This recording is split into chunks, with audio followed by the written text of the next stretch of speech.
മനുഷ്യരാശിയുടെ പൈതൃകമായി കണക്കാക്കപ്പെടുന്ന കെട്ടിടങ്ങൾ, സ്മാരകങ്ങൾ, പ്രകൃതി സംരക്ഷിത പ്രദേശങ്ങൾ എന്നിവയ്ക്ക് അന്താരാഷ്ട്ര അംഗീകാരം നൽകുന്ന പട്ടികയാണ് യുനെസ്കോയുടെ ലോക പൈതൃക പട്ടിക. ഇന്ത്യയിൽ നിന്നും നിരവധി സ്ഥലങ്ങളും സ്മാരകങ്ങളും സംരക്ഷിത പ്രദേശങ്ങളും പട്ടികയിൽ സ്ഥാനം പിടിച്ചിട്ടുണ്ട്. യുനെസ്കോയുടെ ലോക പൈതൃക പട്ടികയിൽ ഒന്നിലധികം സ്ഥലങ്ങൾ ഇടം പിടിച്ച ഏക ഇന്ത്യൻ നഗരം ഡൽഹിയാണ്.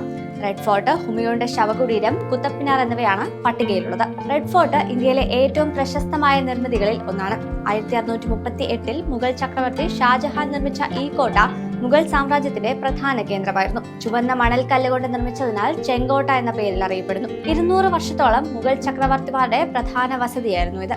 2007 യുനെസ്കോയുടെ ലോക പൈതൃക പട്ടികയിൽ ഇടം നേടിയത്. 1570 ഹുമയൂണിന്റെ പത്നി ബേഗ ബീഗം നിർമ്മിച്ചതാണ് ഹുമയൂണിന്റെ ശവകുടീരം. ഇന്ത്യൻ ഉപഭൂഖണ്ഡത്തിലെ ആദ്യത്തെ പൂന്തോട്ട ശവകുടീരമാണിത്. മുഗൾ വാസ്തുവിദ്യയിൽ പേർഷ്യൻ ശൈലിയുടെ സ്വാധീനവും കാണാം. താജ്മഹലിന്റെ നിർമ്മാണത്തിന് ഇത് സ്വാധീനിച്ചിട്ടുണ്ട്. ഇസാ ഖാൻ നിയാസിയുടെ ശവകുടീരം, ബുഹാലിമയുടെ ശവകുടീരം, ചാർബാഗ് എന്നീ കെട്ടിടങ്ങളും ഇവിടെയുണ്ട്. 1993 യുനെസ്കോയുടെ ലോക പൈതൃക പട്ടികയിൽ ഇടം നേടിയത്. 73 മീറ്റർ ഉയരത്തിൽ സ്ഥിതി ചെയ്യുന്ന കുത്തബ് മിനാർ ലോകത്തിലെ ഏറ്റവും വലിയ ഇഷ്ടിക മിനാരമാണ്. ഇൻഡോ ഇസ്ലാമിക വാസ്തുശില്പകലയ്ക്ക് ഉദാഹരണമാണ് ഇത്. 1119 ഡൽഹി സുൽത്താനായിരുന്ന ഖുത്ബിൻ ഐബക് ആണ് നിർമ്മിതി ആരംഭിച്ചത്. 1229 ഇൽതുമിഷ് പണി പൂർത്തീകരിച്ചു. 1993 യുനെസ്കോയുടെ ലോക പൈതൃക പട്ടികയിൽ ഇടം നേടിയത്.